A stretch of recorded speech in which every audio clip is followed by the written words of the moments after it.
Hello. तर माझं नाव आहे श्रेयस चोडणकर आणि विस्डम ऑफ बुक सिरीजमध्ये आपलं स्वागत आहे. तर ह्या आठवड्यामध्ये आपण एक नवीन बुकचा कोट आहे तो अप्लाय करायचा आहे. आणि हे बुक इंडियातल्या लोकांनी बनवलेलं नाही, म्हणजे इंडियातला याचा लेखक नाही. हा लेखक आहे जपानचा. जपानची कंपनी कुठली आहे, आपण जी फोर व्हीलर चालवतो कमेंटमध्ये टाका. आपल्याला लेखकाचं नाव सांगतो तुम्हाला. तर लेखकाचं नाव आहे केन होंडा. तर या पुस्तकाचं नाव आहे हॅपी मनी. हॅपी मनी. तर तुम्ही मला श्रेयस काय आहे हॅपी मनी? हां, हॅपी राहायचं हे मला माहिती होतं. हॅपी मनी तर मी पहिल्यांदाच ऐकावलं. मला पण एक शंका आली म्हणून मी पुस्तक घेतलं. तर इंग्लिशमध्ये आहे पुस्तक. साधारणपणे 150 ते 180 रुपयाला आपल्याला ॲमेझॉनवर मिळते. आणि साधारणपणे पुस्तक संग्रहालयात मायामध्ये तरी मिळायचं नाही, जापनीज असल्यामुळे. पण आपल्याला इंग्लिशमध्ये आहे. तर काय होतं, एक गोष्ट सांगतो पहिल्यांदा. आणि गोष्ट सांगितलं की नाही माझं माइंड. तर केन होंडा जॅपनीज बेस्ट सेलिंग पुस्तक आहे. तर केन होंडा हा लेखक असतो. तर तो काय करतोय, असाच बारमध्ये गेलेला असतो. संध्याकाळची वेळ असते, निवांत बसलेला असतो, चहा पीत बसलेला असतोय. तर काय होतं, केन होंडा थोडे 2-3 कप एक्स्ट्रा चहा पिल्यानंतर तो जरा हवेत जातो. आणि तिथे एक हे असते वेट्रेस. दिसायला ती पण खूप सुंदर असते. पुस्तकात आहे ते, बघा तुम्ही वाचू शकता. वेटरला काय करते, तो वेट्रेसला आपल्याला पाकिट देतो. हे घे म्हणते, पाकिट घे तुला म्हणते. तर आता सांगा, आपण जर असं तर काय केलं असतं? मी तर पाकिट घेतलं नसतं. ते वेटर्स काय करते, वुमन, ते वेटर्स काय करते, पाकिट ओपन करते आणि बघत बसते काय काय पाकिटमध्ये आहेत. ज्या वेळेला ती पैशांना हात लावते, किती पैशात बघाल, त्यावेळेला केन होंडा असा छातीत दडपण यायला लागतं की ही पैसे घेऊन जाणार का, हे पैसे घेऊन जाणार. आणि ज्या वेळेला ती बिलं बघत असते केन होंडाची, ट्रान्झॅक्शनची, क्रेडिट कार्डची, तिच्यावर बिलं असतात त्या पाकिटात, ती बघत असते.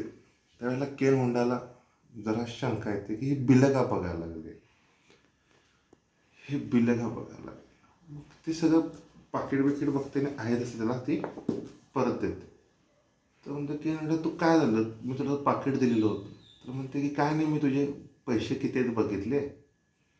आणि तुझं, मग तो केन होंडा काय म्हणतोय की तू ते बिलं का बघितलीस, तू माझी ट्रान्झॅक्शन. तर म्हणून मला तुला बघायचं होतं की तू ट्रान्झॅक्शन कसं करतोस, ट्रान्झॅक्शन करताना तुझे फिलिंग्स काय असतात, हे मला तुला बघायचं होतं. आणि त्यावेळेला केन होंडाच्या लक्षात येते की हॅपी मनी. ज्या वेळेला लेखक ती मुलगी पैसे मोजत असते त्यावेळी त्याला ते बरं वाटत नाही. आणि ज्यावेळी तो पैसे खर्च करत असतो, त्यावेळेला पैसे खर्च करायची जी बिलं असतात त्यावेळेला ती बघते, त्यावेळेला आणि सांगते त्याला, त्यावेळेला केन होंडाला बरं वाटते की माझे ट्रान्झॅक्शन ती बघायला. तर ह्याचा अर्थ काय, इथनं पुढे पुढचा आठवडा काय करायचं आपल्याला. कुणाला 1 रुपये द्यायचा असेल, कुणाचे बिल द्यायचं असेल, चहा पिला, वडा खाल्ला, तर त्याच्यावर त्याला ब्लेसिंग द्यायचं की थँक्यू देवा, ह्या पैशाचा उपयोग होते. इंग्लिशमध्ये God bless you with lots of money. चहा पिला, 5 रुपये बिल झालं, 5 रुपये देताना सुद्धा थँक्यू म्हणायचं.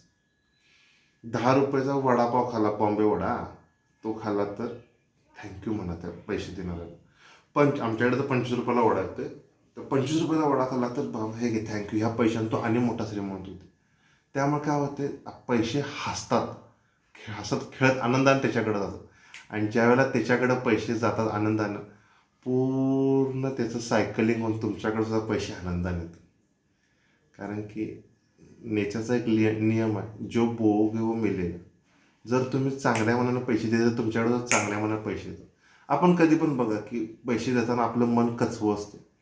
जे मिडल क्लास असतात, मिडल क्लास, ते साधी भाजी घ्यायला घेताना, चहा प्यायला जाताना हात त्यांचा थरथरतो की बाबा गेले पैसे जास्त सांगितले, आपण पण चांगल्या मनाने देत नाही पैसे. त्यामुळे ते मग कुठल्याही क्लासबद्दल माझं मनात वाईट नाही. पण काय होतं की ते तसे राहतात. त्यामुळे तुम्हाला श्रीमंत व्हायचं असेल तर पुढचा आठवडा प्रॅक्टिस 1 रुपयाचा चहा, 1 रुपयाची गोळी जरी घेतली तरी त्याला म्हणायचं मनातल्या मनात की गॉड ब्लेस हिम, किंवा देवा ह्याला ह्या पैशाचा चांगल्या रीतीने उपयोग होते. किती मिनटं लागतं तुम्हाला? 10 सेकंद, 20 सेकंद. केन होंडाने ह्या विचारावर तो जॅपनीजमधला श्रीमंत माणूस बनला. लेखक टॉप सेलिंगचं पुस्तक बनवलं त्याने. सगळ्यांना तो थँक्यू म्हणतो. आणि हे मी अप्लाय केलेलं आहे इंग्लिशमध्ये. तर आता हे पुस्तक वाचायची गरज, हा पॉईंट घ्या आणि पुढचा एक आठवडा अप्लाय करा. काय वस्तू जरी घेतली, टी शर्ट जरी घेतला 300 रुपयाचा, बाबा 50 रुपये महाग राहिला असू दे, हे घे चल, 350 रुपये, देवा ह्या पैशाचा ह्याला चांगला उपयोग होतो, गॉड ब्लेस यू असं म्हटलं तरी बघा तुम्हाला आतनं किती समाधान मिळते. आणि माझं वाक्य लक्षात ठेवा, तुम्ही जे पैसे खर्च करणार ते सगळे तुम्हाला व्याजासहित देव तुम्हाला डबल देणार पैसे. ओके, तर थँक्यू केन होंडा की तू आमच्या मनात हे रुजवल्याबद्दल. आणि तुम्ही पण हे अप्लाय करा. हॅपी मनी. चला बाय.